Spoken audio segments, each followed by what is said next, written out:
그날 모세의 책을 낭독하여 백성에게 들렸는데 그 책에 기록하기를 암몬 사람과 모압 사람은 영원히 하나님의 총회에 들어오지 못하리니 이는 그들이 양식과 물로 이스라엘 자손을 영접하지 아니하고 도리어 발람에게 뇌물을 주어 저주하게 하였습니다. 그러나 우리 하나님이 그 저주를 돌이켜 복이 되게 하셨다 하였는지라.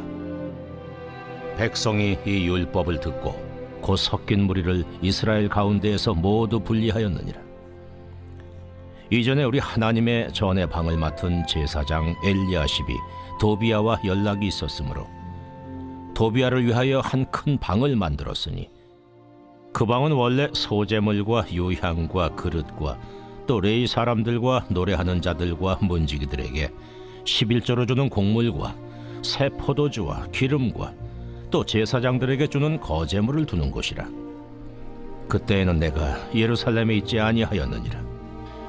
바벨론 왕 아닥사스다 32년에 내가 왕에게 나아갔다가 며칠에 왕에게 말미를 청하고 예루살렘에 이르러서야 엘리야십이 도비아를 위하여 하나님의 전뜰에 방을 만든 악한 일을 한지라. 내가 심히 근심하여 도비아의 세간을 그 방 밖으로 다 내어 던지고 명령하여 그 방을 정결하게 하고 하나님의 전의 그릇과 소재물과 유향을 다시 그리로 들여놓았느니라. 내가 또 알아본즉 레위 사람들이 받을 몫을 주지 아니하였으므로 그 직무를 행하는 레위 사람들과 노래하는 자들이 각각 자기 밭으로 도망하였기로 내가 모든 민장들을 꾸짖어 이르기를 하나님의 전이 어찌하여 버림받되었느냐 하고 곧 레위 사람을 불러 모아 다시 제자리에 세웠더니 이에 온 유다가 곡식과 새 포도주와 기름의 11조를 가져다가 곡간에 드리므로 내가 제사장 셀레미야와 서기관 사독과 레위 사람 부다야를 창고지기로 삼고 마따냐의 손자 삭굴의 아들 하난을 버금으로 삼았나니 이는 그들이 충직한 자로 인정됨이라. 그 직분은 형제들에게 분배하는 일이었느니라. 내 하나님이여, 이 일로 말미암아 나를 기억하옵소서. 내 하나님의 전과 그 모든 직무를 위하여 내가 행한 선한 일을 도말하지 마옵소서. 그때 내가 본즉 유다에서 어떤 사람이 안식일에 술틀을 밟고 곡식단을 나귀에 실어 운반하며 포도주와 포도와 무화과와 여러 가지 짐을 지고 안식일에 예루살렘에 들어와서 음식물을 팔기로 그날에 내가 경계하였고 또 두로 사람이 예루살렘에 살며 물고기와 각양 물건을 가져다가 안식일에 예루살렘에서도 유다 자손에게 팔기로 내가 유다의 모든 귀인들을 꾸짖어 그들에게 이르기를 너희가 어찌 이 악을 행하여 안식일을 범하느냐? 너희 조상들이 이같이 행하지 아니하였느냐? 그래서 우리 하나님이 이 모든 재앙을 우리와 이 성읍에 내리신 것이 아니냐? 그럼에도 불구하고 너희가 안식일을 범하여 진노가 이스라엘에게 더욱 심하게 임하도록 하는도다 하고 안식일 전 예루살렘 성문이 어두워갈 때에 내가 성문을 닫고 안식일이 지나기 전에는 열지 말라 하고 나를 따르던 종자 며칠 성문마다 세워 안식일에는 아무 짐도 들어오지 못하게 하였으므로 장사꾼들과 각양 물건 파는 자들이 한두 번 예루살렘 성 밖에서 잠으로 내가 그들에게 경계하여 이르기를 너희가 어찌하여 성 밑에서 자느냐? 다시 이같이 하면 내가 잡으리라 하였더니 그 후부터는 안식일에 그들이 다시 오지 아니하였느니라. 내가 또 레위 사람들에게 몸을 정결하게 하고 와서 성문을 지켜서 안식일을 거룩하게 하라 하였느니라. 내 하나님이여, 나를 위하여 이 일도 기억하시옵고 주의 크신 은혜대로 나를 아끼시옵소서.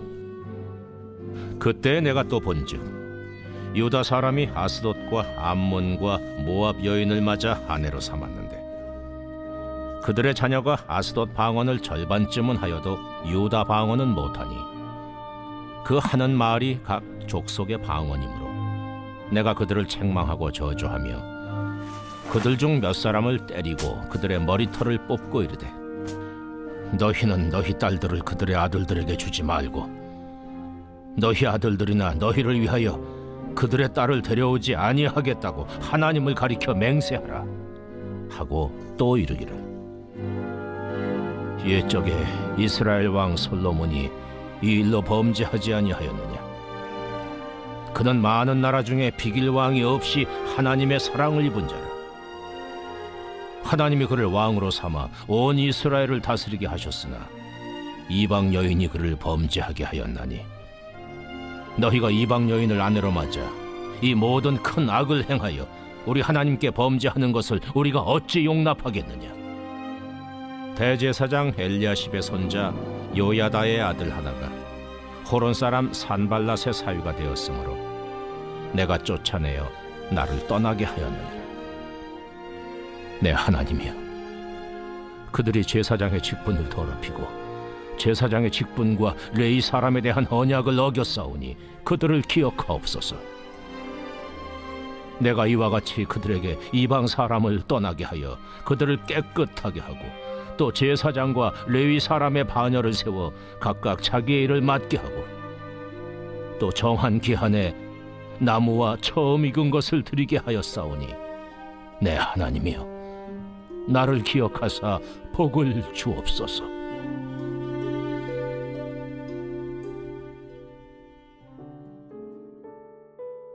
새벽 영성 기도 시간입니다.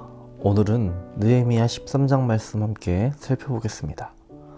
오늘 본문은 짧아 보이지만 두 개의 시기를 반영하고 있습니다. 오늘 본문을 크게 두 부분으로 나눌 수 있는데요. 바로 1절에서 3절을 한 부분으로, 그리고 4절에서 31절을 또 한 부분으로 나눌 수 있습니다. 이 두 시기 사이에는 상당한 시간의 공백이 있는데요. 바로 12년이라는 시간의 공백이 있습니다. 1절에서 3절은 성벽 봉헌식이 있을 때의 일입니다. 느헤미야는 성벽 재건을 방해한 산발랏과 도비야 같은 외부 세력을 견제하며 율법의 근거에서 모압과 암몬 자손은 여호와의 총회에 들어올 수 없다라고 분명히 말합니다. 이렇게 성벽 봉헌식을 마치고 느헤미야는 페르시아로 돌아가게 되는데요. 느헤미야는 금방 예루살렘으로 돌아오지 못했습니다. 그는 무려 12년의 시간을 보내고 다시 이스라엘로 돌아오게 됩니다. 12년은 결코 짧은 시간이 아닙니다. 옛말에 10년이면 강산이 변한다라고 하지 않았습니까? 느헤미야가 자리를 비운 12년 동안 예루살렘에는 어떤 일이 벌어졌을까요? 오늘 본문의 내용 후반부 4절에서 31절을 보면 느헤미야가 많은 개혁을 시행합니다. 이는 이스라엘 백성들이 느헤미야가 자리를 비우자 다시 타락하였고 예배 공동체의 모습을 갖추기보다는 형식적인 종교 공동체가 되어버렸음을 말해주는 것이죠. 백성들은 영적 침체에 빠졌고 그로 말미암아 이스라엘 내에는 많은 문제가 발생했습니다. 그러한 문제들이 4절에서 31절 사이에 기록되어 나타나고 있는 것이죠.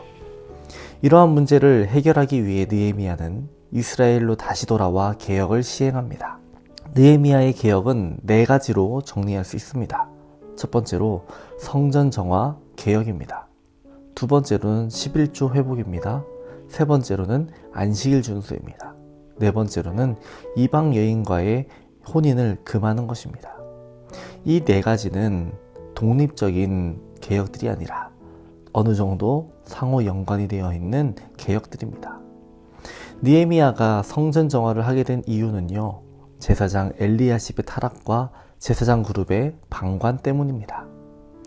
느헤미야가 잠시 페르시아로 돌아간 사이 성전 골방 책임자였던 제사장 엘리야십이 성벽 재건 공사를 방해하였던 유다의 대적 도비야와 교류했습니다.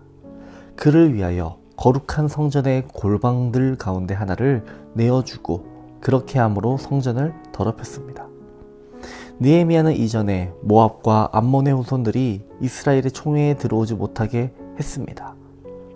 이는 느헤미야의 개인적인 의견이 아닌 신명기에 나온 율법에 근거한 거였습니다.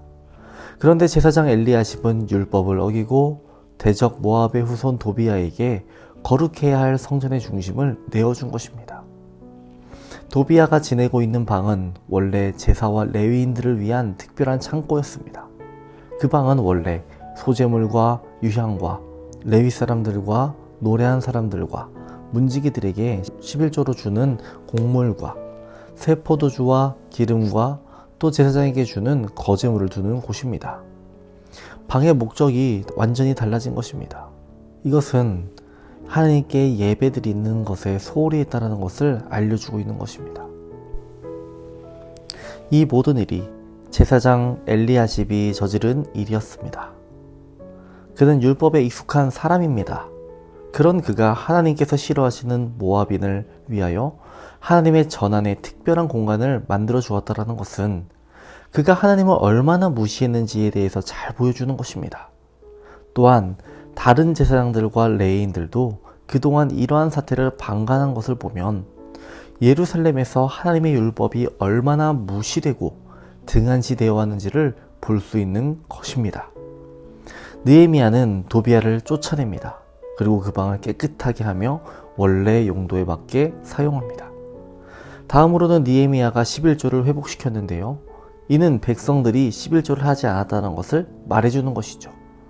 어떤 계기로 11조 하기를 그만뒀는지 정확히 알 수는 없지만 이로 인해 레위인들의 생계를 책임질 수 없게 되었고 레위인들은 각각 흩어져 생계를 위해 살아갈 수밖에 없었던 것입니다.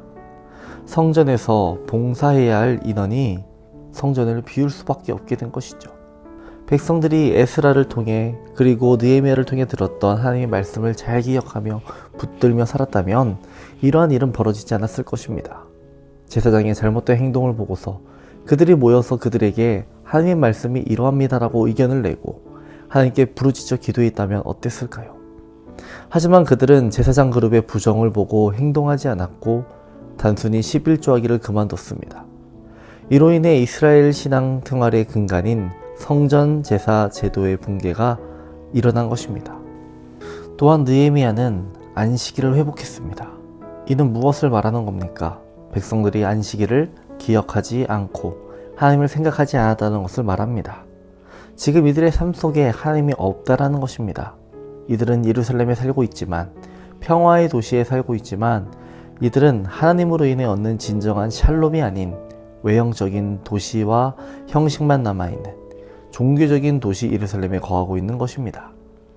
마지막으로 느헤미야는 이방 여인과 결혼하는 백성들을 비판하고 이방 여인과의 결혼을 금지합니다.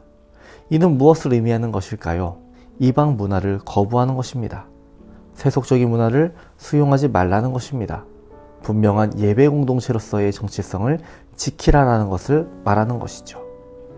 하나님을 믿는 사람들은 모두 자기의 자리에서 최선을 다해야 합니다. 제사장들이 하나님의 율법을 붙들고 하나님 말씀대로 살았어야 하며 가르쳤어야 합니다.